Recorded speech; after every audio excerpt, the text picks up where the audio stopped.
చెప్పనా కదా? Okay. Today I'm not well, having a fade look in my face. What is there here? It will reflect on my face. That is my inner self. చిన్న కథ చెప్తాను. ఒక మహాముని వెళ్తూ ఉంటేనంట దారిలో ఒక కప్ప కనిపించిందంట. కప్ప కప్ప విలవిలలాడుతుంది. ఎందుకో తెలుసా? దానికి బాణం గుచ్చుకుంది. ఇక్కడ ఒక బాణం గుచ్చుకుంది. అప్పుడు మహాముని ఆగాడు. ఆగి, ఎందుకు నువ్వు ఇంత విలవిల్లాడిపోతున్నావు?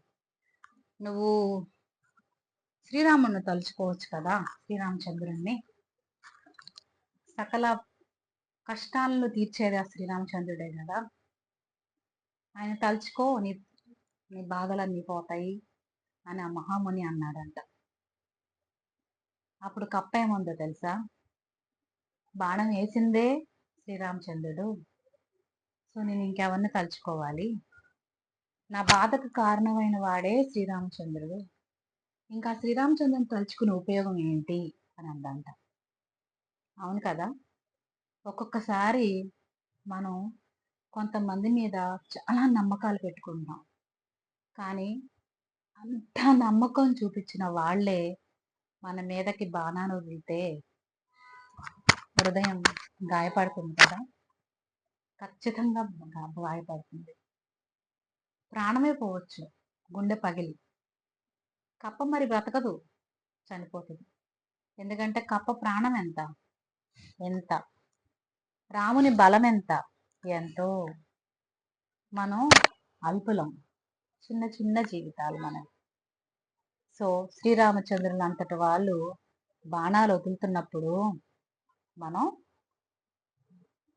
చాలా చాలా బాధతో విలవిల్లాడిపోతూ ఉంటాం. అయినా కానీ రామా రామా అంటూనే ప్రాణాలు వదిలిపెట్టింది ఆ కప్ప. అట్లీస్ట్ మనకి ఆ వైకుంఠంలో అయినా ప్లేస్ దొరుకుతుందేమని. అది మనం పనిచేసేటువంటి ప్లేస్ కానీ, మనం ఉండేటువంటి విలువ కానీ, మనం ఉండేటువంటి ఇల్లు కానీ, మన కుటుంబం వ్యవస్థ కానీ, దాని మీద చూపించేటువంటి మన ప్రేమ, విశ్వాసం. అవునా? సో దేవుడు మనకిచ్చిన బలాన్ని బట్టి, మనకిచ్చిన సంస్థ మీద కానీ,